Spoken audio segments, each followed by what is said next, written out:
Olá, estamos aqui no segundo episódio da nossa websérie de Torre de Controle Logístico da BRK. Hoje falaremos sobre os pilares de sustentação de uma torre de controle. Estamos aqui novamente com o Nilton do Amaral, especialista em processos de implantação de torre de controle. Falaremos dos principais pilares de sustentação. Seja bem-vindo, Nilton. Agradeço mais uma vez a sua presença. Obrigado aí pelo convite aí. Espero que seja mais um bom bate-papo aí pra gente. Nilton, para começar, eu queria que você falasse um pouquinho sobre os pilares de sustentação de uma torre de controle. Legal, Anderson. Uma torre de controle logística, né, basicamente ela é alicerçada em 3 pilares, né? Então a gente fala de... Hoje é comumente falado no mercado aí, são os pilares de tecnologia, processos e pessoas, né? E aí eu costumo falar que cada um deles ele tem um peso igualitário, ele não tem nenhum pilar que é mais importante que o outro nesse modelo de sustentação, porque todos contribuem para que a gente tenha a capacidade e a gente consiga potencializar o nível de entrega da contratar como um todo. Se a gente tem um pilar que ele está defasado ou ele não está em sua capacidade máxima, certamente a gente não vai conseguir chegar ao nível máximo de performance, de produtividade, quais são os benefícios ali previstos dentro do projeto, dentro da ferramenta de control tower, tá? Torre de controle. Bom, a gente olhando um pouquinho o pilar de tecnologia, eu gosto sempre de reforçar, né? Acho que o pilar de tecnologia é um pilar fundamental, importantíssimo, né? A gente hoje vê, tanto no universo da NSTech, né, das empresas, a gente tem diversas soluções que atendem às necessidades de mercado, né? Olhando a parte de logística, a parte de automação, né? De desempenho, de performance, de produtividade, de visibilidade. Mas ele não se sustenta de forma sozinho. Então, esse eu acho que é um grande primeiro ponto de sustentação, né? Tem alguns projetos que eu já passei ao longo da minha carreira, eu pude presenciar, o pessoal focando ou se apoiando muito na questão da tecnologia. Eu acho que ela é um pilar fundamental, é um pilar super importante, mas ele não deve ser tratado de forma exclusiva, né? Eu acho que é muito importante a gente olhar para os outros pilares também. Quando a gente fala de tecnologia, hoje a gente está buscando muito mais a questão de ferramentas que a gente consiga ter uma atuação em tempo real, né? De visibilidade, de previsibilidade, mas também saindo um pouquinho só do universo ali de uma gestão em tempo real, a gente tem hoje soluções voltadas para a parte de automação, de machine learning. Eu acho que isso também a parte de safety, né? A gente hoje tem algumas soluções interessantes olhando essa vertente, que eu acho que é importante também.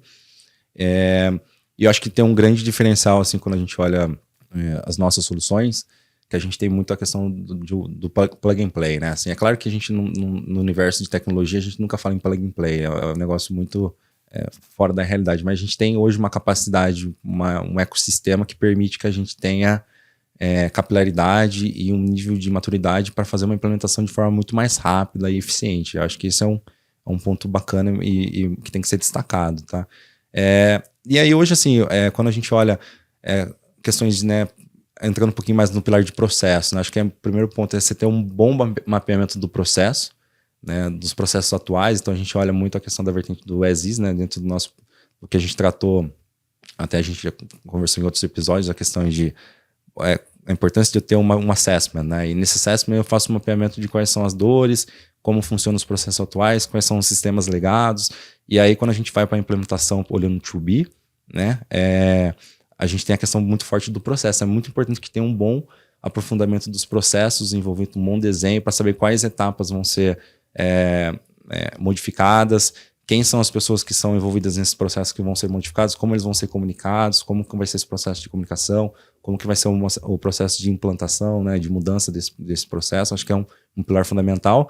E aí, olhando ainda dentro da parte de processos, a gente tem alguns pilares importantes de contratar, né? A gente fala muito de árvore de decisão, que é uma ferramenta super importante para tomada de decisão, né? Para que você tenha mapeamento ali de quais são as suas principais dores na operação no dia a dia, e aí você tenha a ferramenta de árvore de decisão que ela vai gerando os alertas em tempo real, e aí você tem um time dedicado para cuidar e tratar esses alertas, né? Só reforçando que, assim, o alerta ele está muito vinculado no desvio, né? Então, assim, eu não preciso nem vou atuar em todos os tipos de eventos, né?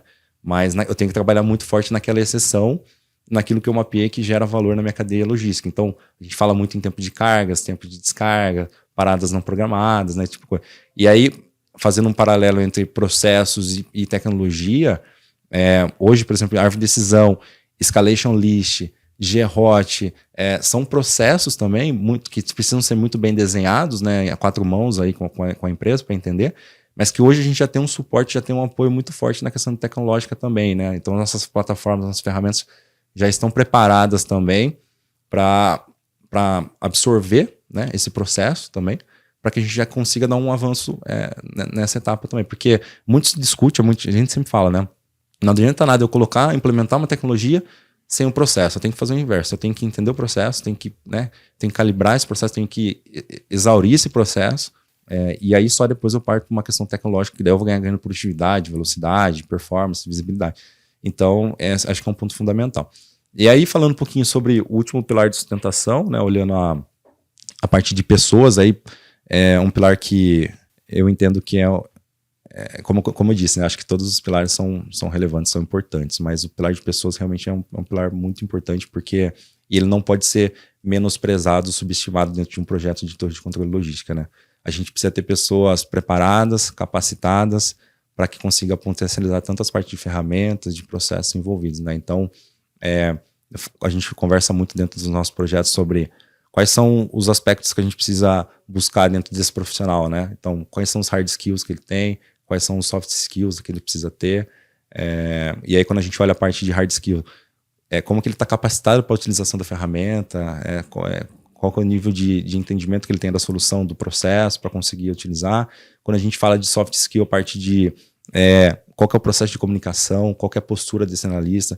Ele tem o aspecto da questão da inconformidade, que a gente tenta trazer na questão, quando a gente monta uma torre de controle muito mais voltada para performance e logística, a gente traz muito esse aspecto de não se conformar com aqueles desvios, né? Pô, eu não vou ter por exemplo, eu não estou com um tempo adequado de carga ou descarga. É o papel do analista se antecipar e tomar algumas decisões importantes apoiado na árvore de decisão escalation list. Mas é importante que a pessoa que está ali operando, enfim, ela tenha uma postura também de ser um pouco mais reativa nesse aspecto, né? Acho que é fundamental também. E está muito vinculado também ao processo de gestão de mudanças, eu acho, na parte de pessoas, né? Ela tem que ter um bom relacionamento, conseguir, de alguma forma, se relacionar e conversar com toda a parte da cadeia para mostrar quais são os benefícios da contratar, que ela está ali para gerar valor, para ajudar. E somados aí, eu acho, tanto esse aspecto da questão da tecnologia como do processo de pessoas capacitadas e treinadas, a gente consegue ter um bom direcionamento para uma torre de controle, seja qual for o objetivo, né? Seja performance, seja safety, seja em qual momento do ciclo, seja outbound, inbound, seja last mile, seja na parte anterior ainda da fábrica, que é o CCT, a gente consegue ter uma amplitude e uma atuação muito mais eficaz e eficiente da Control Tower. Tá? Muito bom, Nilton. E quando a gente fala desses 3 pilares, então, eu como gestor aqui de torre de controle da BRK, nós entendemos aí que quando falamos de tecnologia, a gente está conectando ali os ERPs, fazendo um hub informativo. Pessoas a gente tem elas preparadas hoje dentro da BRK, mas o maior impacto ali quando a gente está implantando são os processos, né? Porque os processos eles precisam estar mapeados, como você disse, porém a gente também depende ali dos nossos clientes para estar implantando processos. O que você hoje enxerga, entende quando a gente fala de processos, de a gente definir processos dentro dos nossos clientes? Legal. Eu acho que é um ponto fundamental, assim, dentro do mapeamento e das etapas do projeto de implantação, de sustentação de uma Control Tower.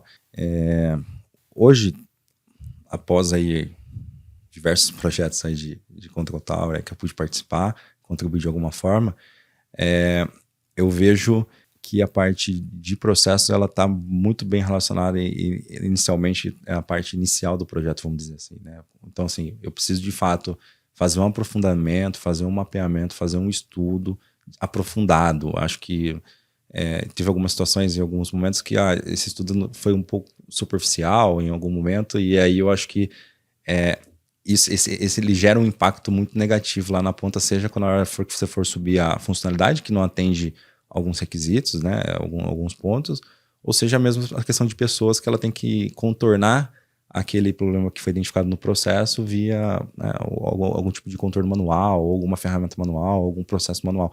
Eu acho que isso não gera tanto benefício na ponta, né? Então, acho que um cuidado de fazer um bom mapeamento inicial dos processos, uma boa validação com o cliente, exaurir um pouco esse processo, se possível, ainda que sim, sem a tecnologia, né? Eu acho que só com as pessoas, acho que também é uma forma positiva de você conseguir validar o modelo, né? Teve situações, por exemplo, que a gente não tinha ainda uma árvore de decisão dentro de uma ferramenta, né? Você sabe? Então, por que a gente não faz uma emulação de 1, 2 semanas rodando essa ferramenta de processo numa ferramenta paralela, para que depois a gente consiga mapear quais são as oportunidades, para que a gente leve isso para uma parte sistêmica, né? Eu acho que o caminho que eu tenho observado e visto, eu acho que é mais nesse sentido, tá?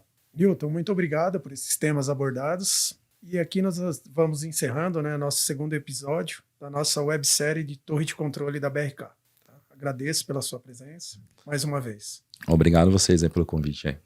Encerramos aqui o nosso segundo episódio da nossa websérie de Torre de Controle da BRK.